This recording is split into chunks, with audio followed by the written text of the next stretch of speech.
Hello guys! Welcome to my channel. For today's video, i-share ko sa inyo ang aking pagpapatayo ng aking poultry farm.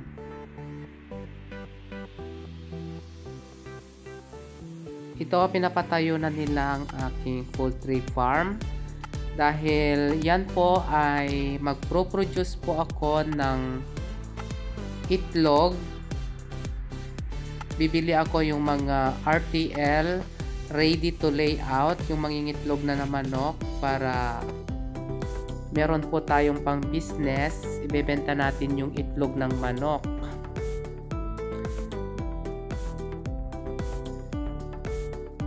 Yan na po yung kanyang building. Yan. Yan, malapit nang matapos. Diyan po ilalagay yung mga manok na mangingitlog. Sa panahon ngayon guys, kailangan po natin ng mag-invest para in the future meron na po tayong magiging business pag mag-for good na tayo sa Pilipinas. Yan na po ang bahay ng aking manukan sa bukid, sa Errol Farm.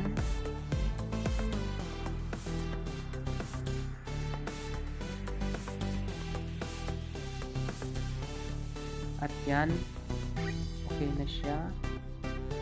At ito naman guys, pinapatayo na ito. Ito po ay rest house naman ito guys. Itong pinapatayo ko, ito ay rest house naman sa aking farm. Hindi po yan bahay guys, rest house po yan. Kasi po malayo sa bahay-bahay yung farm. So kailangan magpatayo po dyan ng rest house para pag pagod magtrabaho sa farm, may masisilungan po. Yan. Nagpatayo ako ng maliit na rest house dyan, kubo-kubo, para pag mas masarap magpahinga pag may may rest house tayo sa farm. Yan, tapos na siya guys. So abangan natin yung kanyang video dyan po sa pinakalas na dulo. Mga picture lang muna yan. Nag-model na yung bata. So ito na po siya, ang kanyang video.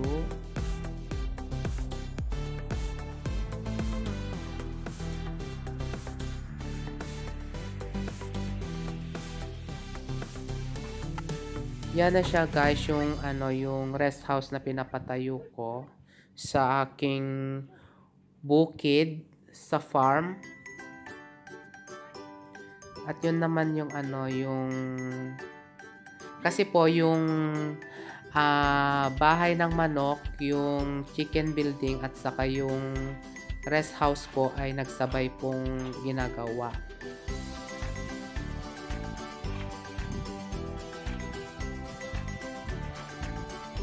Kailangan po natin guys ng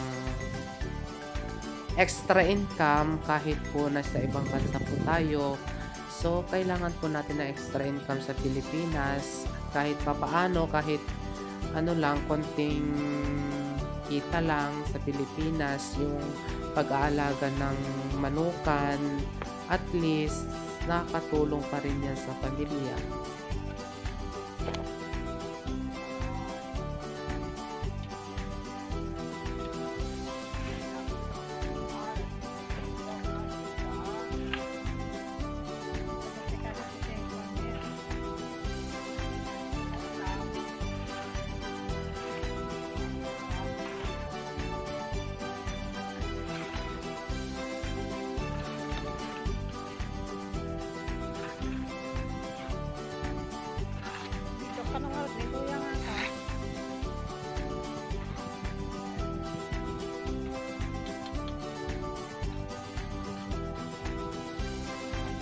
Kailangan natin guys ng mag-invest para sa atin,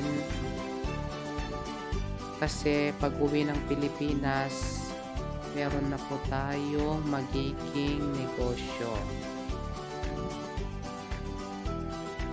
At kailangan po din natin mag-ipon dahil mahirap po ang magiging isang OFW. Kailangan natin ng mag-ipon ng pera at para sa ating mga future sa buhay. O yan naman yung mga mababait kong mga kapitbahay, yung mga trabahador ko, mga kapitbahay ko, mga binata. Yan, pasadya na po yung paggawa ng rest house dyan, guys, para concrete na siya. Kasi nga, alam nyo naman sa Pilipinas, ang lalakas ng bagyo sa amin, lalo na sa Isabela, kaya ganyan na siya.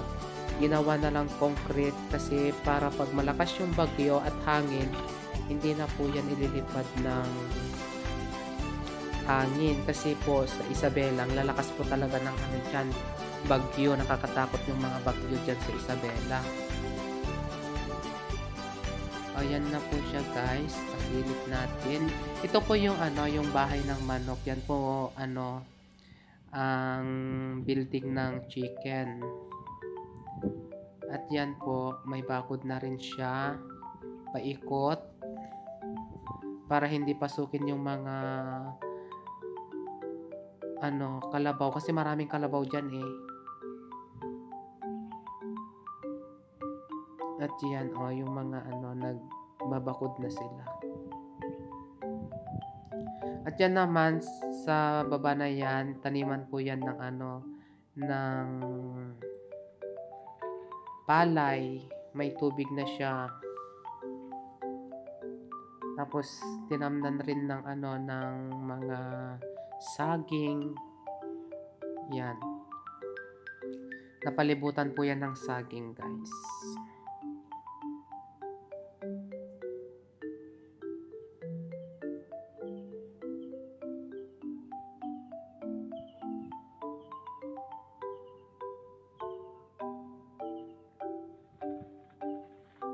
Yan po, guys, ang Errol Farm. Gusto ko lang po i-share sa inyo ang aking mga pinagpapaguran bilang isang OFW. Yan po yung gate niya. Wala pa siyang gate, guys, kasi kasi bagong gawa pa lang yan.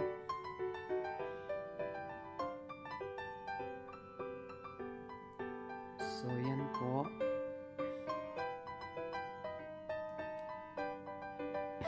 Masaya po nakikita ang mga project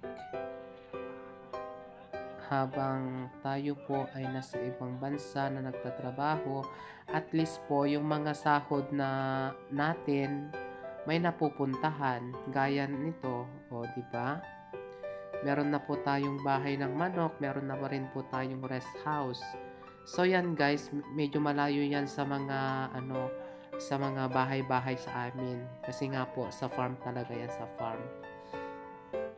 Yan po. So, tapos na sila magtrabaho. So, kailangan muna nila mag-jamming, mag-inom ng alak. Diba, syempre, pag tapos na sila magtrabaho, kailangan talaga nila mag-inom ng kahit 2 bilog lang, ganun. Ganun yun sa amin eh. Pag tapos na sila magtrabaho, mag-iinom sila ng alak, ganun.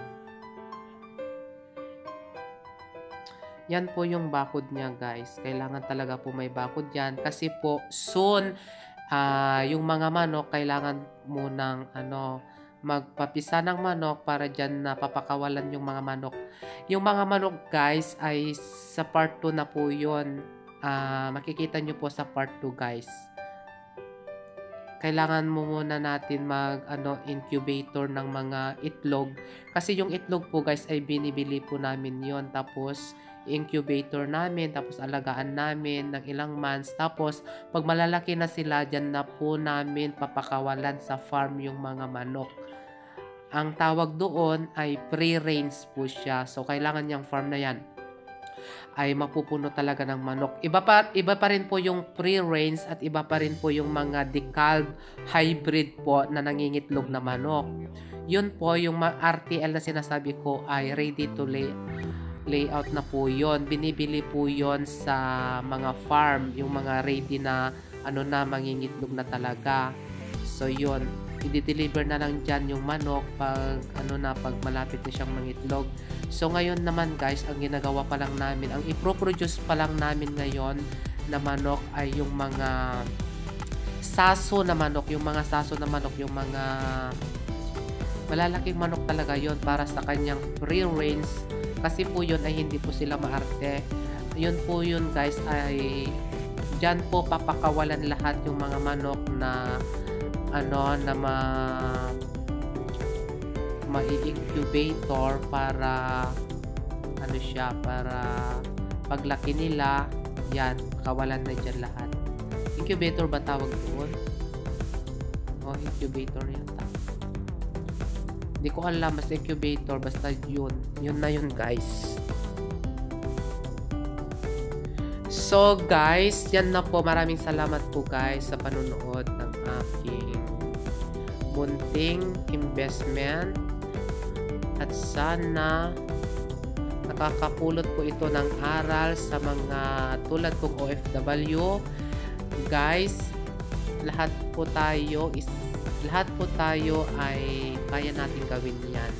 Basta mag-ipon lang, mag-pray, kailangan maging healthy araw-araw, ganon. Kailangan magdasal po guys para lahat ng mga ano natin, lahat ng mga pangarap natin ay matutupad lahat po yan. Huwag po tayong mawala ng pag-asa habang nabubuhay po tayo guys, ay may pag-asa po tayo. So yan guys, kailangan mag-antay pa ng ano, ng ilang buwan para ano na, pakawalan na dyan yung mga manok. Actually guys, meron na po yung mga manok. Sa susunod na video ko po yon, isusunod ko po yon yung ano, yung part 2 niya. Meron na po yung manok guys, malalaki na po siya.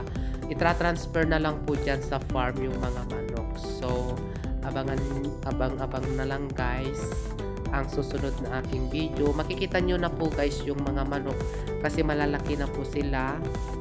Ipapakita ko rin sa inyo kung paano incubator yung manok, kung ilang days siya bago sila lumaki, ganon.